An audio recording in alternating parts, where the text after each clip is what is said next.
안녕하세요 학생 여러분, 보이는 라디오 채널의 진행을 맡은 안쌤입니다. 여기서는 학교 폭력에 대한 정보와 그리고 여러분들이 학교에서 발생하는 다양한 고민들을 들어보고자 합니다. 우선 학교 폭력에 대해서 자문을 도와주실 전문가 최쌤과 그리고 담임선생님의 말씀을 해주실 송호쌤과 빅초 선생님 모셨습니다. 간단히 자기소개 부탁드립니다. 안녕하세요. 학생 생활지도에 관심이 많은 25년 경력 최쌤입니다. 안녕하세요. 초등교사 14년 경력의 송호쌤입니다. 네, 안녕하세요. 초등학교에서 10년째 아이들과 생활하고 있는 빅초쌤입니다. 네, 만나서 반갑습니다. 우선 학교 폭력에 대한 정확한 개념 정리가 중요하다고 생각합니다. 전문가 선생님께서 학교 폭력에 대해 설명을 부탁드립니다. 예, 학교 폭력의 정의에 대해서는 학교 폭력 예방 및 대책에 관한 법률 제2조에 정의가 되어 있는데요. 학교 내외에서 학생 간에 발생한 살해, 폭행, 감금, 협박, 약취, 유인, 명예훼손, 모욕, 공갈, 강요, 강제적인 심부름 및 성폭력, 따돌림, 정보통신망을 이용한 음란 폭력 정보 등에 의해 신체, 정신 또는 재산상의 피해를 수반하는 행위를 말합니다. 여기서 중요한 것은 가해의 의도가 없었어도 피해를 입었다라고 한다면 학교 폭력에 해당이 됩니다. 듣기만 해도 정말 가슴이 탁 막히는 문장들이 많은데요. 혹시 담임선생님들, 학생들은 이와 관련된 용어들을 잘 알고 있나요? 저도 모르겠는데 애들이 과연 알까요? 이건? 약취 유인 무슨 뜻이에요? 어렵죠, 용어들이. 그게 너무 법률적인 단어가 많다 보니까 사실 어른들도 이해하기가 좀 쉽지 않은 것 같아요. 네, 아무래도 학교 폭력이 법률로 제정되어 있다 보니까 전문 용어들이 굉장히 많이 등장합니다. 전문가 선생님, 방금 송호 선생님 말씀하신 것처럼 약취, 유인, 공갈 등의 어려운 단어가 있는데 학생들이 조금 이해하기 쉽게 설명해 주실 수 있을까요? 예, 약취유인이라는 것은 나보다 약한 사람을 나 또는 다른 사람의 지배하에 강제로 두어서 자유를 침해하는 걸 말합니다. 공갈은 공포를 느끼도록 윽박지르는 것을 말하고요. 협박은 다른 사람에게 어떠한 일을 하도록 위협하는 겁니다. 만약에 내가 친구를 강제로 붙잡고서 막 주먹을 휘두르면서 무언가를 해달라고 하게 되면 친구를 강제로 붙잡아 두었기 때문에 약취유인에 해당되고요. 주먹을 휘둘렀기 때문에 공갈이 되고요. 무언가를 해달라고 했기 때문에 협박에 해당되는 것입니다. 네, 친절한 설명 감사합니다. 그러면 이러한 개념보다는 학생들이 실제 교실에서 학교 폭력에 대해서 어느 정도 받아들이고 있는지. 아이들이 노느라 그런 걸 신경 잘 안 쓰는 것 같아요. 일단 자기한테 일어나지 않을 남일이라고 생각하는 것 같고 그리고 자기가 하는 짓은 아무리 심해도 장난으로 받아들여지리라고 생각하는 것 같아요. 네, 요즘 아이들은 자기가 피해를 입는 거에 대해서는 되게 예민하게 반응하고 또 관심을 좀 더 갖는 것 같은데 다른 사람, 예를 들어서 친구나 좀 관심이 덜한 친구들, 이런 사람들이 피해 입는 거에 대해서는 좀 무관심하거나 그냥 눈을 돌리거나 하는 것 같더라고요. 학생들이 아무래도 본인과 관련된 학교 폭력은 조금 심각성을 느끼지만 학교 생활이나 주위 친구들은 크게 신경 쓰지 않는다는 말씀이시군요. 그러면 전문가 선생님, 어떻게 학생들이 조금 더 학교 폭력에 대한 교육이 잘 지도될 수 있을까요? 예, 아무래도 법적인 측면보다는 학생들이 실제 생활에서 일어나는 것들을 가지고 사례를 들어가지고서 설명하는 것들이 보다 잘 이해하기 쉬울 것 같습니다. 어느 정도가 학교 폭력인지 아닌지를 판단하는 것이 중요할 거라 생각합니다. 그러면 우선 담임 선생님들께 학교 폭력인지 아닌지 좀 헷갈리는 부분들을 몇 가지 질문 드려도 괜찮을까요? 네. 네, 물론이죠. 저 다 맞출 자신 있습니다. 제가 오늘 하나라도 틀리면 커피 쏩니다. 네, 첫 번째 질문 드리겠습니다. 요즘 실시간 수업을 굉장히 많이 하고 있는데 학생들이 교사의 수업 장면이나 친구들의 화면 모습을 사진 찍거나 이렇게 인터넷에 올리는 것은 학교 폭력이라고 생각하시나요? 단순히 찍기만 하는 거는 학교 폭력은 아닌 것 같아요. 초상권 침해에만 해당되지 않을까요? 저는 만약에 찍힌 친구들이 기분이 나쁘다면은 학교 폭력이라고 지도를 할 것 같아요. 그래서 사진을 찍는 건 안 됩니다, 무조건. 저는 이제 사진 찍는 거에서 넘어서서 친구나 다른 카톡방에 유포하는 것에 대해서는 어떻게 생각하시나요? 굳이 찍힌 친구가 거부 의사를 밝히지 않았다면 괜찮을 거라고 생각합니다. 네, 친구가 싫다고 하는데 왜 굳이 올렸다면은 폭력이지 않을까요? 올리는 것도 안 됩니다. 네, 담임 선생님들의 찍는 것과 유포하는 것에 대해 의견을 들었고요. 전문가 선생님께서 좀 정확한 답변 주실 수 있을까요? 예, 일단 사진을 찍을 때는 상대방의 동의를 무조건 구해야 됩니다. 거부를 하실 경우는 찍으면 안 되는 겁니다. 그럴 경우는 학교 폭력이라기보다는 초상권 침해에 해당될 가능성이 더 높고요. 학생들이 올린 사진에 대해서 얼굴평을 한다거나 또는 부정적인 댓글을 단다거나 그 사진에 올라간 사람들의 누군가가 피해를 보게 됐다면 그것은 학교 폭력에 해당됩니다. 네, 담임 선생님 두 분 다 정확하게 알고 계신데요. 네, 이어서 두 번째 질문 드리겠습니다. 우선 세 분은 뭐 카톡 등 단체방에 혹시 소속되어 계신가요? 네. 네. 네. 그러면 이와 관련돼서 질문 드리겠습니다. 본인이 학생이라고 생각하고 답변을 주시면 되겠습니다. 혹시 나를 제외한 단체 카톡방이 있다는 것을 알았을 때 그것은 학교폭력이라고 생각을 하시나요? 저만 빼고요? 네. 그건 좀 너무 섭섭하지 않을까요? 상대방한테 이렇게 상처를 주는 건 학교 폭력이라고 생각합니다.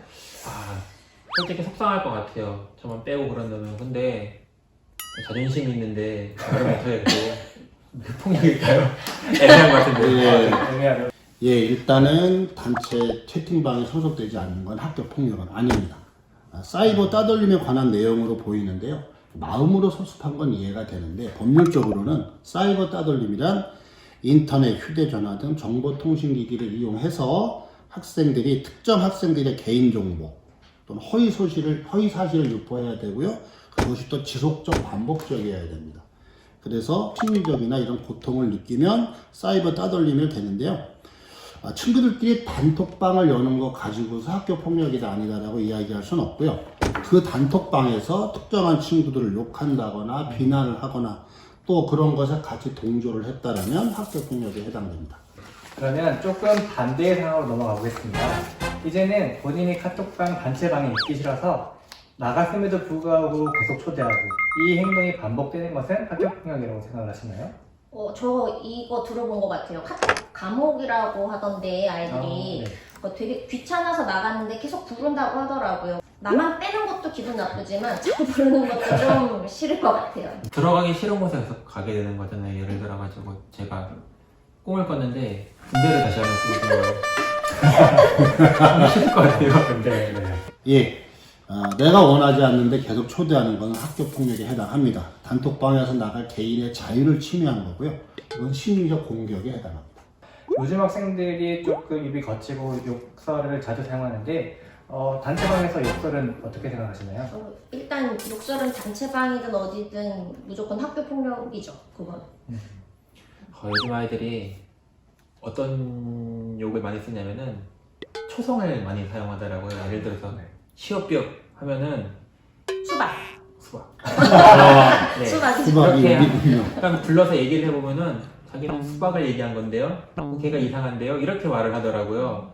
그럴 경우엔 좀 가운데에서 곤란하긴 한데 그래도 맥락이라는 게 있으니까 저는 그걸 참고해서 지도를 하곤 합니다. 네. 그러면 초성을 사용한 것은 욕설인가요? 아닌가요? 초성 자체가 욕설이 되진 않고요. 아까 말씀하신 수박 이렇게 이야기할 수 있지만 대화의 맥락에서 수박이라고 이야기하진 않았겠죠. 예, 그런 맥락을 중요시 해야 된다고 봅니다. 네, 아까 선생님께서 동조하는 것도 하나의 학교폭력이 될 수 있다고도 말씀하셨는데 제가 갑자기 문득 한 가지 생각이 들었는데 이렇게 4명이 카톡방에 있을 때 제가 욕을 했고 담임 선생님 두 분이 막 맞장구를 치며 동조를 했어요. 그리고 전문가 선생님께서는 아무런 동조를 하지 않고 그냥 방관을 했습니다. 그러면 저희 4명 중에 학교폭력에 동조한 사람은 누가 되는 건가요? 이 질문 되게 좋은데 어려운데요. 일단 동조한 친구는 당연히 가해 학생이 될 수 있고요. 네. 가만히 있던 친구는 법률적으로는 가해 학생이 되지는 않습니다.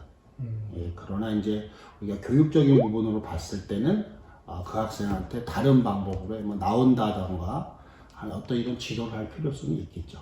네, 담임 선생님도 혹시 학교폭력 할 때 방관자라는 부분도 많이 교육을 하잖아요. 이럴 경우에 방관자는 어떻게 처벌을 해야 된다고 생각하시나요? 초벌까지는 아닌데 저는 발령 첫 해 다닐 때 아이들이 그 친구가 괴롭힘 당하는 걸 다들 모른 척하고 저한테 알리지 않아서 그때 이제 초임이었으니까 울면서 애들 혼냈었던 기억이 나요. 그럼 이게 처벌을 근데 할 수 있는 사항일까요, 방관님? 네, 사실 좀 어렵죠. 근데 아이들이 알면서도 모른 척 하는 거를 교사가 왜 그랬니? 이렇게 따지기는 좀 어려운데 저는 그래서 아이들에게 일말의 정의감을 좀 갖고 우리가 살아보자라고 꾸준히 이야기는 하고 있습니다.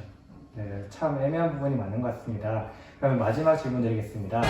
아무래도 단체방에 소속되어 있으면 온갖 글들과 사진들로 도배되는 경우가 많은데요. 한 친구가 다른 친구들과 그 방에 있는 친구들을 웃겨주기 위해서 다른 친구의 사진을 웃기는 사진으로 합성을 해서 올리는 경우에 이에 대해서 학교폭력이라고 생각하시나요? 아니라고 생각하시나요? 생각하시나요? 모두가 웃었으면 괜찮지 않을까요? 저를 가지고 예를 들어서 장난을 걸었을 때 뭐 저도 같이 웃을 수 있으면 괜찮을 것 같은데 도저히 할 수 없는 뭐 그런 상황 있잖아요. 기분이 나쁜 거예요. 그럴 때는 저는 폭력인 것 같아요. 예, 뭐 사진의 내용도 상당히 중요하지만요. 학교 폭력에서 가장 중요한 건 피해자의 입장에서 이 문제를 바라보는 겁니다. 즉 피해자가 그 사진을 보고 불쾌함을 느꼈다면 그것은 폭력에 해당된다고 볼 수 있습니다. 네, 그러면 올린 사람이 장난이든 재미든 받는 사진을 받아들이는 입장이 중요하다는 말씀이신 예, 거죠? 그렇습니다. 네, 다른 선생님 틀렸습니다. 저 다 맞출 자신 있습니다. 제가 오늘 하나라도 틀리면 커피 쏩니다. 그런가요? 틀린 거예요? 네, 학교 폭력에 해당된다고 합니다. 어른들 사이에서도 단체방에서 폭력이 일어나고 있는 것을 너무나 자연스럽게 받아들이는 것 같습니다. 제가 물론 애매한 질문들을 드리긴 했으나 학생들도 이런 부분에 대해서 굉장히 애매한 부분이 있다고 생각합니다. 그래서 다음 시간부터는 실제 학교에서 학교 폭력이 어떻게 일어나고 있는지 각종 사례들을 통해서 전문가 선생님과 담임 선생님들의 의견을 들어보는 시간을 갖도록 하겠습니다. 혹시 본인의 학교 생활이 힘든 부분이 있으면 저에게 알려주시면 저희가 그 부분을 충분히 고려해서 내용을 만들도록 하겠습니다. 다음 시간에는 학교 폭력에 대해서 조금 더 자세히 알아보는 시간을 갖도록 하겠습니다. 그러면 다음 주에 만나요. 제발.